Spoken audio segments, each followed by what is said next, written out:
பதிவு வந்து ரொம்ப வருத்தத்தோட பதிவு போட்ட மாதிரி இருந்துச்சு. அந்த இடத்துல உண்மையை சொல்லணும்னா நான் இல்லவே இல்லைண்ணா. ஏன்னா குக் வித் கோமாளி ஷோல அன்னைக்கு நான் போல, அதனால அங்க என்ன நடந்தது அப்படிங்கிறதுமே எனக்கு உண்மையிலே தெரியாது. நான் ரெண்டு பக்கமுமே நம்ம விசாரிக்காம நான் பேசவே முடியாது. ஆனா எனக்கு என்ன பர்சனலானா, இது மூலமா நான் வந்து இன்னைக்குமே விமனுக்காக தான் நான் பேச வந்திருக்கோம்.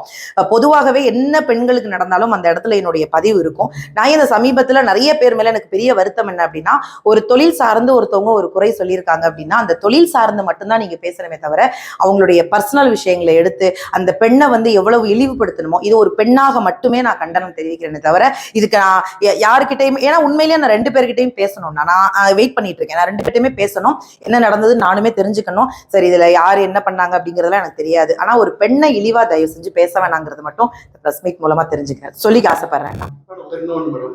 பெண்களுடைய வளர்ச்சி, பெண்கள் வளரும் போது ஆண்கள் அறிஞர்கள் சப்போர்ட் பண்ணுவாங்க. கண்டிப்பா நான் வந்து இன்னொரு பெண் அந்த அளவுக்கு தூக்கி விடுவாங்களா அப்படிங்கிறது ஐயப்படுது. அப்படிலாம் கிடையாதுண்ணா. நீங்க அப்படிலாம் கிடையாது. இப்போ நீங்க ஃப்ரெண்ட், இப்ப நான் ஜெயிக்கும் போது பக்கத்துல என்னுடைய தோழி பார்த்தாலும் பொறாமப்பட மாட்டா. எல்லாருமே சக பெண்கள் வந்து சந்தோஷம் தான் படுவாங்களே தவிர ஒரு பெண் அப்படி பார்த்தா நம்ம வீட்டுல அம்மாலாம் இருக்காங்கல்ல, அம்மா இருக்காங்க, தோழி இருக்காங்க, அக்கா இருக்காங்க. சோ ஒரு பெண் வெற்றி பெறும் போது இன்னொரு பெண் கண்டிப்பா சந்தோஷம் தானா படுவாங்க. அதுல எல்லாம் பொறாமையெல்லாம் பட மாட்டாங்க. நான்லாம் யாரை பார்த்து பொறாமையே பட்டது இல்லைண்ணா. அந்த அடிப்படையில சொல்றேன். சோ எண்ணம் போல் வாழ்க்கை, நாங்க எப்படி இருக்கோமோ அப்படிதான் நம்மளை சுத்தி இருப்பாங்கன்னு நினைக்கிறேன். அப்படிதானா நான் போற இடங்கள்ல எல்லாம் எல்லாரும் என்ன சொல்லுவாங்க, கோவை சரலா அக்காக்கு அப்புறம் நீங்க வந்துடணும்னு. எனக்கு என்னன்னா அதை தாண்டி எனக்கு ஒரு பெரிய ஆசை இருக்கு. ஒரு படத்துல ஒரு பெரிய நகைச்சுவை கேரக்டர் பண்ணி மக்கள் மனசுல ஒரு ஆழமா பதிஞ்சிடணும் அப்படின்னு. அதுக்கு காத்திருக்கேன், நான் உண்மையிலே காத்திருக்கேன். என்ன ஒரு படம் வந்தாலும் பண்றதுக்கு நான் ரெடியா இருக்கேன், நான் காத்துட்டு இருக்கேன்.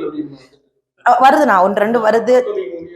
இப்போ சுசீந்திரன் சாரோட வள்ளி மயில்னு ஒரு படம் பண்ணியிருக்கேன். எனக்கு தெரிஞ்சு அது வந்ததுன்னா ஒரு நகைச்சுவை கேரக்டரா அது நல்ல ரெஜிஸ்டர் ஆகும் நம்பிக்கை இருக்குண்ணா. அது ஒரு நல்ல கேரக்டர். அது விஜய் ஆண்டனி சார் தான் அதுல கதாநாயகரா பண்ணியிருக்காரு.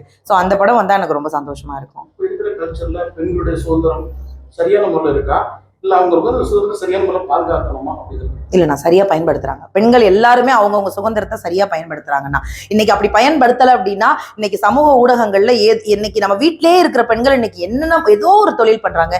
ஒரு சின்ன இன்னைக்கு சாரி பிசினஸ்ல ஆரம்பிச்சு வீட்டிலேயே சமையல் பொருட்கள் தயாரிச்சு சேல் பண்றதுல இருந்து எல்லாத்துலயுமே அவர்களுடைய சுதந்திரத்தை அவங்க சரியா பயன்படுத்துறாங்க. இன்னும் ஒரு சின்ன அட்வைஸ், இன்னும் மற்றவர்கள் குறை சொல்ற மாதிரி சில நேரங்கள்ல நடந்துக்காம இன்னும் குறிப்பா நம்ம கவனமா இருக்கணும். என்னன்னா எல்லாருடைய பார்வையுமே சின்ன தவறு பண்ணிட்டா அதை பெருசா அந்த பெண்ணை மட்டும் சொல்லாம பெண்கள்னா இப்படிதானே அப்படின்னு ஒட்டுமொத்தமா சொல்ல ஆரம்பிச்சிடுறாங்க. சோ அதனால நாமளே நம்மளை கவனமா எல்லாரும் நம்மளை பாக்குறாங்க அப்படிங்கிற ஒரு சின்ன பதட்டத்தோட நம்ம வேலை பார்க்க வேண்டியதா இருக்கு. சோ அது மட்டும் இல்லாம எங்க இன்னும் சுதந்திரமா விட்டீங்கன்னா நல்லா இருக்கும்.